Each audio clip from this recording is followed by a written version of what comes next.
1817년에 바덴 대공국이라는 데에서 카를 폰 드라이스라는 사람이 숲에서 나무가 잘 자라고 있나 안 자라고 있나 그 숲을 다 이렇게 걸으면서 볼 수가 없으니까는 이런 기계를 만들어서 그 숲 사이를 지나가려고 했습니다. 그래서 여기에 러닝 머신 이라는 뜻의 드라이즈네 또는 벨로시패드라는 것이 만들었는데요. 셀렐리페르랑 다른 것이 핸들이 생겼다는 것. 그래서 조향이 가능하다는 것.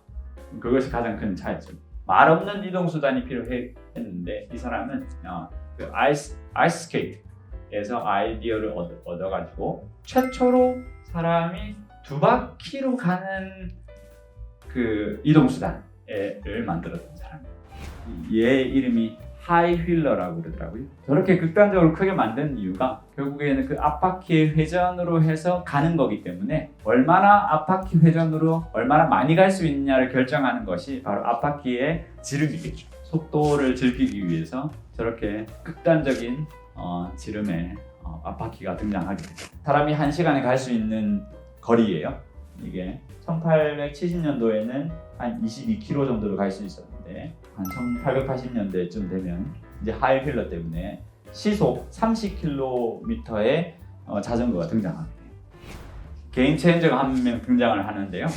그 사람이 바로 스탈리라는 사람이었는데요. 자전거에 몇 대 발명품이 있는데요. 우리가 3개만 골라라 그러면은 첫 번째 고르는 것이 바로 스틸 튜빙입니다. 약간 비스듬하게 스포크가 달려있는 탄젠트 스포크도 이 사람이 만들었고요. 그리고 차동 기어라는 거를 만들었는데요. 이쪽이 굉장히 빠르고 이쪽이 이제 느려야 회전이 되는 거잖아요. 그 기어를 차동 기어라고 그러는데 이 사람이 만들었어요. 그리고 이 사람이 도입을 한 것이 체인을 드디어 도입을 해서 그 현대식 자전거를 만들게 되는데요.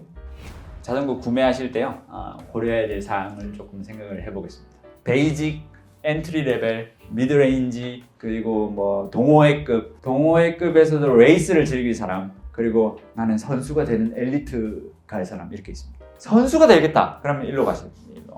근데 내가 동호인이다 그러면 이 라인에서도 충분합니다. 자전거계 유명한 말이 있는데요. 뭐냐면 관리 안 된 이거보다 관리 잘 된 이게 훨씬 더 빠릅니다. 그래서 자기가 어떤 정도로 탈 건지에 따라서 이 구동계를 선택을 하셔야 됩니다. 구동계.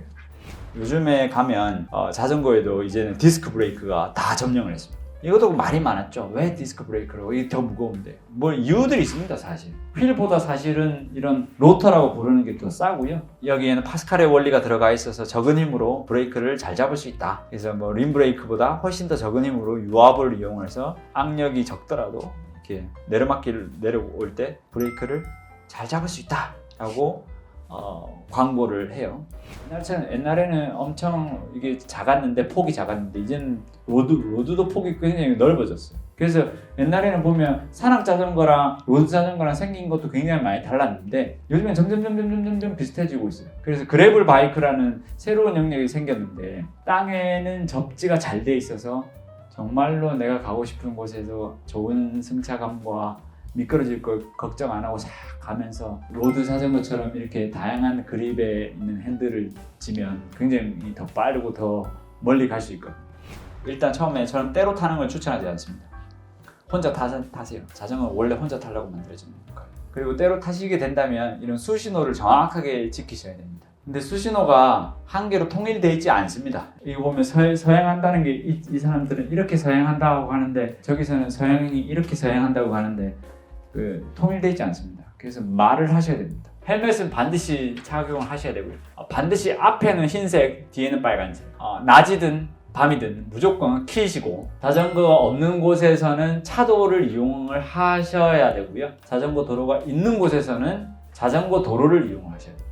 운동을 하실 때요. 옛날에는 힘으로 탔으나 힘으로 타지 마시고 분당 80에서 100 정도 되는 그 회전수로 가볍게 타시어야지만이 무릎에 손상이 가지 않습니다. 이게 가장 단점이 겨울에 못해요. 그래서 겨울에는 집 안에서 뭐 고정 롤러나 평 롤러나 스마트 롤러를 이용을 해서 타게 되는데요. 대부분 사람들이 평속이 얼마냐로 자전거를 잘 타냐 안 타냐라고 하는데 사실은 자전거를 잘 타는 사람이 누구냐면 사고 없이 가장 오래 탄 사람이 자전거를 제일 잘 타는 사람입니다. 근데 왜 자전거를 왜 안 넘어질까? 두 가지 이유가 있는데요. 하나는 자이로스코프의 효과가 있는데 바퀴가 돌아가고 있으면은 넘어지지 않으려고 하는 현상이 한 개 있고요. 두 번째 효과는 캐스터 효과라고 해서 지면에 닿는 것보다 이 조향장어 포크가 살짝 앞으로 기울어져 있기 때문에 저 효과 때문에 자전거는 넘어지지 않는데요. 캐스터 효과랑 자이로스코픽 효과 때문에 자전거가 안 넘어지면서 싹 가는 거거든요. 안전하게 오래오래 타셔가지고 좋은 추억을 만드시기 바랍니다. 감사합니다. 질문해 주세요.